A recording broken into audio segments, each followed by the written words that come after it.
Tako da jaz prihajam iz Vipavske doline, tako da v Vipavski dolini imamo zelo veliko kulinaričnih specialitet.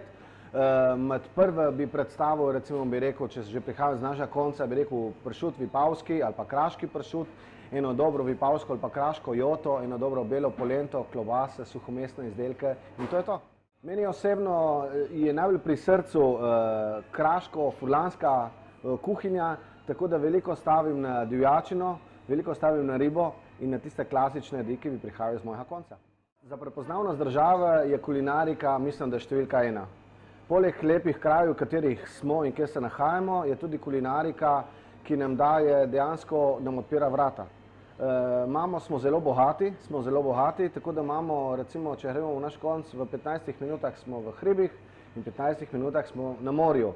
Tako da kulinarika, jaz mislim, da je številka 1 v prepoznavnosti v Sloveniji. Jaz bom rekel tako, živimo v hitrem svetu, zelo hitrem svetu, čas nam zelo beži. Jaz bom rekel tako, ena dobra hrana, slovenska hrana, ne glede, ali smo v Prekmurju, ali smo v centralnem delu Slovenije, ali smo na morju, moramo to stvar spoštovati. Vemo, da hitra prehrana nam pelje, nam kroji življenje, ampak ena dobra klobase, kisla repa in pražen krompir je številka 1 in zato se treba vzeti čas. Slovenska gastronomija, tradicionalna kulinarika je izjemno pomembna za promocijo Slovenije. Podatki kažejo, da tudi turisti vedno večji pomen dajejo avtentičnosti, lokalni hrani, tradicionalnosti in gastronomija na najbolj pristni način odraža to tradicionalnost in je tudi eden od ključnih turističnih produktov slovenskega turizma. Strokovna komisija, ki je bila v Sloveniji, bila izjemno navdušena nad našo deželo in nad njeno gastronomijo.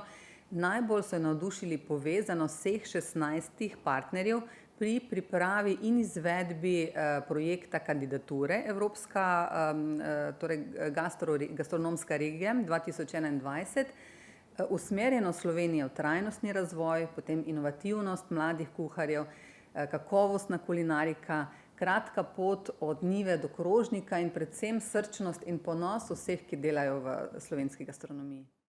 Aktivnosti mladih za ohranjanje slovenske kulinarike so izjemno pomembne. Jaz sem vesela, da mladi izvajajo številne projekte na tem področju in da se tudi zavedajo pomena zaščite tradicionalnih jedi, kajti samo z ustrezno zaščito, dobrot jih bodo lahko tujci prepoznali kot slovenske.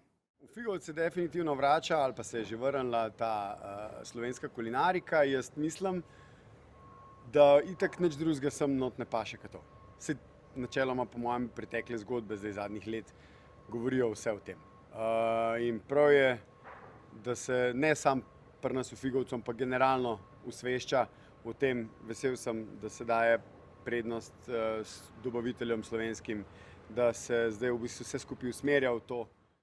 Pa je že skozi od štarta razlagam, da mi je najbolj bistven moment to, da bi mladim odprl oči, da bi prišli to probati. In v bistvu strmimo najbolj k njim. Zdaj, v letošnjem letu mogoče smo malo zvezanih rok, tudi zaradi tega šundra, ki ga slišite v ozadju.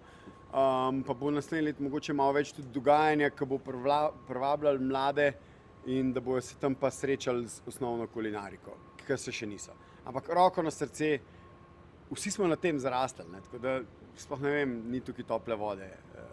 Treba je sam reči, da je to tudi in če bomo gledali, da je to se nimamo za slovensko kuhno kaj bati.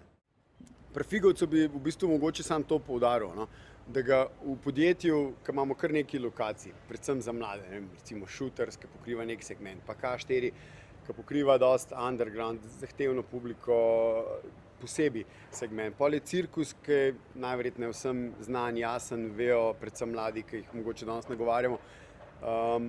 Da mi v bistvu, jaz osebno z enakim ponosom postavljam tudi Figovec ob bok.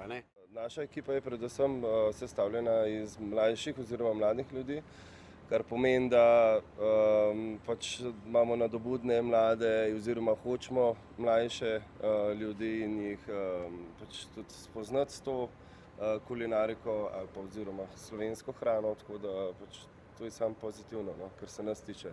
Pa tudi lažje jih je voditi. Pa tudi hashtag na mladih svet stoji. Ja, je. Cenite to, kar so vam kuhale babice. One so vedele, kaj je dobro. Če smo mi vsi zdravi in krepki na tem zrastali, pol je v tem nekaj dobrega. Ne? Druga stvar, mogoče bi izkoristil to situacijo še vezano ne samo na to, da je treba ceniti kulinariko, ampak da bi bilo v osnovi dobro tudi na ta cel del kulinarike, kuhinjo, strežbo pogledati, predstaviti mladim tudi, da to ni neko delo, ki je zanemarjeno, ki ga tudi ne bi ni cenjeno upravljati. No. Tako da se mi zdi, da bo to vele cenjena stvar in če boš imel te vrline, če boš imel te sposobnosti, če boš znal to dobro delati, se boš v življenju ziher dobro znajdel.